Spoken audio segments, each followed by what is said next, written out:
आज आस्था और पाखंड का एक घिनौना सचौड़ देखिए। गंगा में मल मूत्र गटर का पानी ये सब तो जा ही रहा था, आप आचमन आराम से ले रहे थे, कोई दिक्कत नहीं थी कि समझ रहे थे ये तो गंगा का अमृत पानी है।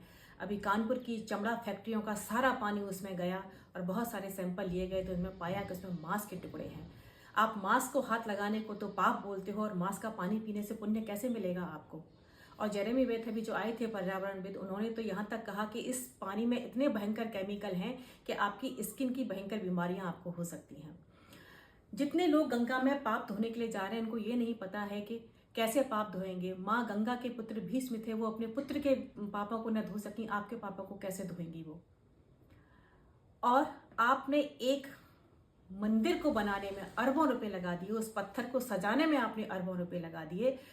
आप पत्थर पूछते पूछते कितने जड़बुद्धि हो चुके हो कि जो ईश्वर के जीवंत उदाहरण है प्रकृति नदियां, आप उनकी अवहेलना करके एक पत्थर को महत्व दे रहे हो। ये तो वही वाली बात हो गई कि जो हरा भरा पेड़ है उसको पानी न देकर सूखी लकड़ी को आप रोज नला रहे हो।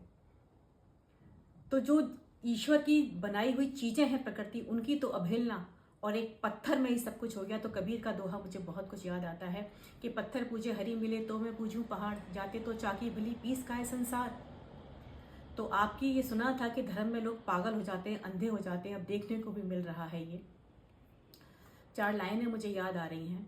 पाप करके नदी में हो रहा नंगा, वॉशिंग पाउडर बन गई माँ गंगा। देखो ये है शैतान का बंदा, अपनी माँ को कर रहा गंदा। अपने को कहते सनातन का बंदा, सही करना इनका काम नहीं, बस करो अपना धंधा। जो विरोध करे उसके डालो गले में फंदा, पर सच की ताकत से जीतेगा, हारेगा झूठ का पुलिंदा।